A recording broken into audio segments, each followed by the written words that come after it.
তো বন্ধুরা আপনার জন্য বড় খুশির খবর, তো বন্ধুরা বর্তমানে কিন্তু সিএসসি আধার ইউসিএল সেন্টারের জন্য অনলাইন আবেদন কিন্তু শুরু হয়ে গেছে। এই সিএসসি আধার ইউসিএল সেন্টারের জন্য অনলাইন আবেদন কিন্তু বন্ধ ছিল, কিন্তু বর্তমানে কিন্তু অনলাইন আবেদন কিন্তু পুনরায় চালু হয়ে গেছে। আপনিও অনলাইন আবেদনের মাধ্যমে সিএসসি আধার ইউসিএল সেন্টার নিয়ে আপনি আধার কার্ডে বিভিন্ন রকম ডেমোগ্রাফি আপডেট কিন্তু করতে পারবেন, যেমন নাম সংশোধন, বাবার নাম সংশোধন, অ্যাড্রেস সংশোধন এবং কিন্তু আধার কার্ডের সঙ্গে মোবাইল নাম্বার লিঙ্ক, এই সমস্ত কাজ কিন্তু আপনি করতে পারবেন। তো সেই জন্য আজকের ভিডিওতে আপনাদের দেখাবো যে কিভাবে আপনি অনলাইনে আবেদন করবেন, তার স্টেপ বাই স্টেপ প্রসেস দেখাবো এবং অনলাইন আবেদনের পর আপনাকে কী করতে হবে অথবা অনলাইন আবেদনের জন্য কী কী ডকুমেন্টস লাগবে, সমস্ত রিজের পয়েন্ট নিয়ে আলোচনা করব এই ভিডিওতে।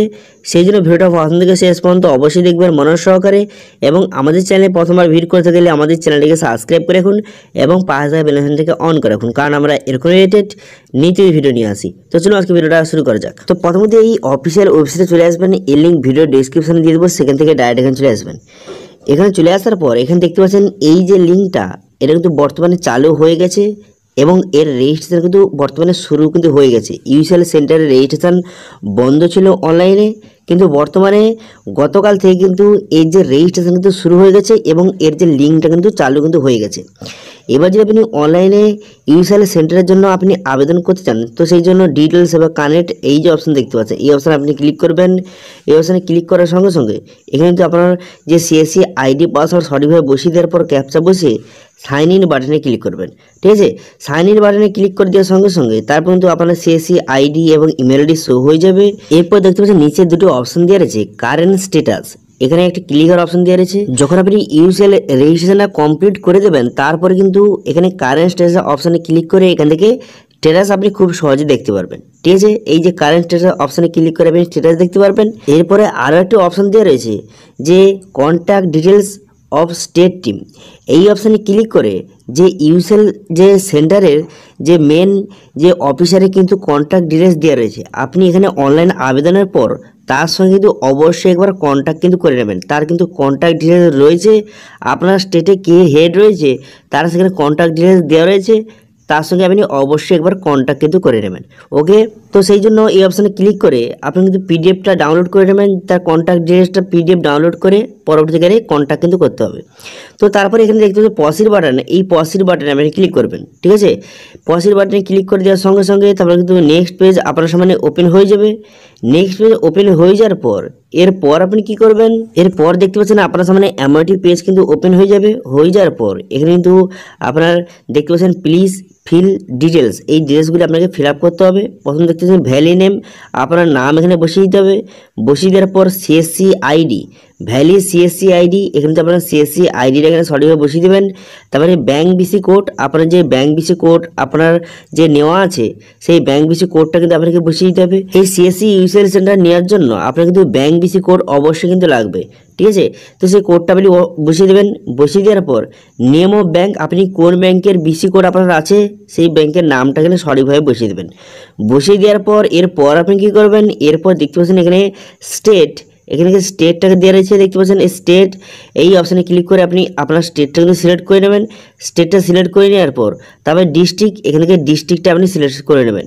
আপনার যে সিএসসি সেন্টার কোথায় রয়েছে সেই ডিস্ট্রিক্টটা আপনি সিলেক্ট করে নেবেন। করে দেওয়ার পর তারপর কী করবেন, এখানে পিনকোড, এখানে পিনকোডটা সঠিকভাবে বসিয়ে দেবেন। পিনকোডটা সঠিকভাবে বসিয়ে দেওয়ার পর তারপর আপনি কী করবেন, তারপর এখানে বলা হয়েছে যে সিএসসি সেন্টারের যে পুরো অ্যাড্রেসটা আপনাকে বসাতে হবে। তো আপনার সিএসসি সেন্টারে যেখানে রয়েছে তার পুরো অ্যাড্রেসটা সঠিকভাবে বসিয়ে দেওয়ার পর আপনার মোবাইল নাম্বার বসিয়ে দেবেন। তারপরে আপনার ইমেল আইডি এখানে সঠিকভাবে বসিয়ে দেবেন। বসিয়ে দেওয়ার পর এরপর আপনি কী করবেন, এরপর এখানে বলা হয়েছে যে আপনার কাছে আধার সুপারভাইজার সার্টিফিকেট রয়েছে, এখানে ইয়েস বা নো করবেন। যদি ইয়েস করে থাকেন তাহলে কিন্তু আধার সুপারভাইজার সার্টিফিকেট এখানে আপলোড কিন্তু করতে হবে এবং সেই সার্টিফিকেটের নাম্বারটা সঠিকভাবে আপনি বসিয়ে দেবেন। ঠিক আছে, আধার সুপারভাইজার যদি সার্টিফিকেট আপনার থাকে তাহলে কিন্তু ইউসিএল সেন্টার খুব তাড়াতাড়ি আপনি পেয়ে যাবেন। ঠিক আছে, তো সেই জন্য এখানে ইয়েস করে নাম্বারটা বসিয়ে দেবেন। বসিয়ে দেওয়ার পর আপনার কিন্তু পুলিশ ভেরিফিকেশান সার্টিফিকেট আপনার লাগবে। তো পুলিশ ভেরিফিকেশান সার্টিফিকেট থাকলে তাহলে কিন্তু ইয়েস করবেন। ইয়েস করে কিন্তু সেই সার্টিফিকেটটা সঠিকভাবে আপলোড কিন্তু করে দেবেন। ঠিক আছে, এখানে ইয়েস বাটনে ক্লিক করে দেওয়ার পর সেই সার্টিফিকেট আপলোড করে দেবেন। করে দেওয়ার পর এরপর আপনি কি করবেন, এরপর এখানে বলা হয়েছে অপারেটর সুপারভাইজার ই আধার, অর্থাৎ আপনার আধার কার্ড কিন্তু আপলোড করতে হবে। ঠিক আছে, আপনার আধার কার্ড এখানে আপলোড করে তারপরে আধার কার্ডের নাম্বারটা সঠিকভাবে বসিয়ে দেবেন। ঠিক আছে, আধার কার্ডটি আপলোড করে আধার কার্ড নাম্বারটা বসিয়ে দেওয়ার পর এরপর এখানে বলা হয়েছে যে আধার সুপারভাইজার মোবাইল নাম্বার লিঙ্ক আধার, অর্থাৎ আপনার আধার কার্ডের সঙ্গে যেই মোবাইল নাম্বার লিঙ্ক আছে সেই মোবাইল নাম্বারটা বসিয়ে দেবেন। এখানে ইয়েস করে দেওয়ার পর সেই মোবাইল নাম্বারটা সঠিকভাবে বসিয়ে দেবেন। মোবাইল নাম্বারটা সঠিকভাবে বসিয়ে দেওয়ার পর এরপর আপনি কি করবেন, operator supervisor alternative mobile number, আপনার যদি অল্টারনেটিভ কোনো মোবাইল নাম্বার থেকে থাকে তাহলে কিন্তু আপনি এখানে ইয়েস বাটনে ক্লিক করে সেই মোবাইল নাম্বারটা বসিয়ে দেবেন। যদি আপনার অল্টারনেটিভ মোবাইল নাম্বার থেকে থাকে, যদি না থাকে তাহলে কিন্তু নো করবেন, যদি থেকে থাকে অবশ্যই কিন্তু বসিয়ে দেবেন। তারপর দেখতে পাচ্ছেন আধার সুপারভাইজার ইমেল আইডি, এখানে ইমেল আইডি সঠিকভাবে বসিয়ে দেবেন। ইমেল আইডি সঠিকভাবে বসিয়ে দেওয়ার পর এরপর এখানে বলা হয়েছে যে ল্যাপটপ অ্যাভেলেবেল, আপনার যে সেন্টারে ল্যাপটপ অ্যাভেলেবেল কি রয়েছে এখানে অবশ্যই কিন্তু ইয়েস করবেন। ঠিক আছে, অবশ্যই ইয়েস করে দেবেন। এখানে ইয়েস করে দেওয়ার পর তারপর এখানে বলা হয়েছে যে আপনার যে কালার প্রিন্টার মেশিন কি অ্যাভেলেবেল রয়েছে প্রিন্টার, এখানে অবশ্যই কিন্তু ইয়েস করবেন। তারপর এখানে বলা হয়েছে যে আপনার ফিঙ্গারপ্রিন্ট মেশিন কি রয়েছে আপনার সেন্টারে, ইয়েস করবেন।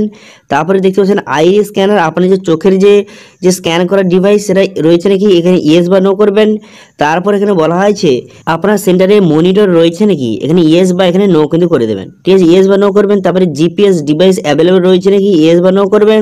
এরপর এখানে বলা হয়েছে যে আপনার সেন্টারে যে 5 জন বসার কোনো জায়গা আছে নাকি, এখানে কিন্তু ইয়েস বা নো করবেন। ঠিক আছে, এখানে ইয়েস বা নো করে দেওয়ার পর তারপর কিন্তু যে আপনার 5 জন বসার জায়গা আছে নাকি বা 5 জন সেখানে বসবে তার ফটোটা কিন্তু আপলোড কিন্তু করতে হবে। সেই ফটোটা আপনি আপলোড কিন্তু অবশ্যই করে দেবেন ইনসাইড আউটসাইড। এখানে আপলোড করে দেওয়ার পর তারপরে ইন্টারনেট, আপনার যে সেন্টারে ইন্টারনেট অ্যাভেলেবেল আছে নাকি, যদি অ্যাভেলেবেল থেকে থাকে তাহলে ব্রডব্যান্ড আছে নাকি এখান থেকে আপনি সিলেক্ট করে নেওয়ার পর সেই ব্রডব্যান্ড আইডিটা এখানে সঠিকভাবে বসিয়ে দেবেন। বসিয়ে দেওয়ার পর এরপরে বলা হয়েছে যে আপনার সেন্টারে সিসিটিভি আছে নাকি, এখানে ইয়েস বা নো করবেন। যদি থেকে থাকে ইয়েস করবেন, যদি না থেকে নো করবেন। এরপরে বলা হয়েছে যে আপনার সেন্টারে কোনো প্রতিবন্ধীর জন্য কোনো রকম চেয়ার রয়েছে নাকি, এখানে ইয়েস করবেন অথবা নো করবেন। যদি কোনো প্রতিবন্ধীর জন্য কোনো রকম চেয়ার থেকে থাকে ইয়েস করবেন এবং সেই ফটোটা কিন্তু অবশ্যই আপলোড কিন্তু করতে হবে। ঠিক আছে, ইয়েস বা নো করে দেবেন। করে দেওয়ার পর তারপরে এখানে বলা হয়েছে যে টোকেন সিস্টেম বা মেশিন অ্যাভেলেবেল ফর সিটিজেন, তো সিটিজেনের জন্য যে টোকেন সিস্টেম মেশিন অ্যাভেলেবেল রয়েছে নাকি, এখানে ইয়েস বা নো করবেন। এখানে ইয়েস বা নো করে দেওয়ার পর তারপর আপনি কি করবেন, তারপরে এখানে বলা হয়েছে আপনার সিএসসি সেন্টারে টয়লেট ফ্যাসিলিটি অ্যাভেলেবেল রয়েছে নাকি, এখানে ইয়েস বা নো করবেন। ঠিক আছে, ইয়েস বা নো করে দেওয়ার পর তারপরে ক্যাপচার দেখতে পাচ্ছেন, এই ক্যাপচারটা সঠিকভাবে বসিয়ে দেবেন। ক্যাপচারটা বসিয়ে দেওয়ার পর এরপর আপনি কি করবেন, এরপর এখানে ঠিক চিহ্ন মারবেন। এখানে ঠিক চিহ্ন মেরে দেওয়ার পর সাবমিট বাটনে ক্লিক করবেন। সাবমিট বাটনে ক্লিক করে দেওয়ার সঙ্গে সঙ্গে তারপর কিন্তু আপনার অ্যাপ্লিকেশনটা সাকসেসফুলিভাবে সাবমিট হয়ে যাবে এবং একটি যে অ্যাকনলেজমেন্ট স্লিপ কিন্তু ডাউনলোড কিন্তু হয়ে যাবে, সেইটা কিন্তু অবশ্যই কিন্তু আপনার কাছে রাখবেন। এবং কিন্তু এখানে আবেদন হয়ে যাওয়ার পর তারপরে কি হবে, তো তারপরে কিন্তু যে ইউএসএল সেন্টারের যে অফিসার আপনার দোকানে কিন্তু ভিজিট করতে আসবে। তারপরে আপনি এখানে যেই সব ইনফরমেশনগুলি দিলেন সেগুলো সঠিকভাবে আপনার কাছে আছে নাকি সেগুলো ভেরিফিকেশান করতে আসবে। ভেরিফিকেশান হয়ে যাওয়ার পর তারপর কিন্তু 7 থেকে 10 দিনের মধ্যে আপনার আইডি কিন্তু অ্যাক্টিভেট করে দেবে। তারপর কিন্তু আপনি সমস্ত কাজ কিন্তু করতে পারবেন। ঠিক আছে, যেমন কিন্তু যে আধার কার্ডের সঙ্গে মোবাইল নাম্বার লিঙ্ক এবং আধার কার্ডে আপনার নাম সংশোধন, বাবার সংশোধন, ডেট অফ বার্থ সংশোধন এবং আধার কার্ড যে অ্যাড্রেস সংশোধন, সমস্ত কাজ কিন্তু করতে পারবেন। ডেমোগ্রাফির যতগুলি কাজ হয় সব কাজগুলি কিন্তু করতে পারবেন। ঠিক আছে, বোঝা গেল ক্লিয়ার। এবং আরেকটা কথা বলে রাখি, যেখানে অনলাইন আবেদনের পর আপনার ডিস্ট্রিক্টে যে হেড রয়েছে, ডিএম রয়েছে, তার সঙ্গে একবার কিন্তু কন্ট্যাক্ট কিন্তু করে নেবেন। ঠিক আছে, কন্ট্যাক্ট করে নেবেন। অথবা যেখানে সিএসসি ইউএসএল সেন্টারের যে অফিসারের যে কন্ট্যাক্ট ডিটেলস দেওয়া রয়েছে সেখান থেকে আপনার যে ডিস্ট্রিক্টের যে হেড রয়েছে তার সঙ্গে কিন্তু আপনি কন্ট্যাক্ট করতে পারেন। একবার কিন্তু কন্ট্যাক্ট করে নেবেন। ঠিক আছে, বোঝা গেল। কন্ট্যাক্ট করে দিলে বা কন্ট্যাক্ট করলে আপনার কিন্তু আইডিটা তাড়াতাড়ি অ্যাপ্রুভ হবে। ঠিক আছে, যত তাড়াতাড়ি অ্যাপ্রুভ হবে অথবা আপনার দোকান যত তাড়াতাড়ি ভেরিফিকেশন করতে আসবে তত তাড়াতাড়ি আপনার আইডি কিন্তু পেয়ে যাবেন। আইডি পেয়ে যাওয়ার পর আপনি সমস্ত কাজ কিন্তু করতে পারবেন। ওকে, বোঝা গেল ক্লিয়ার। তো এটা ছিল মোটামুটি আজকের আপডেট। ভিডিওটা ভালো লাগে থাকলে ভিডিওটা লাইক করে দেবেন এবং ভিডিও কিন্তু বন্ধুর সঙ্গে শেয়ার করে দেবেন। এবং আমাদের চ্যানেলে প্রথমবার ভিজিট করে থাকলে আমাদের চ্যানেলটিকে সাবস্ক্রাইব করে রাখুন এবং পাশে বেল আইকনটিকে অন করে রাখুন, কারণ আমরা এরকম রিলেটেড নিত্য ভিডিও নিয়ে আসি। আজকে ভিডিওটা এই পর্যন্ত, দেখা আসে নেক্সট ভিডিওতে। Thank you.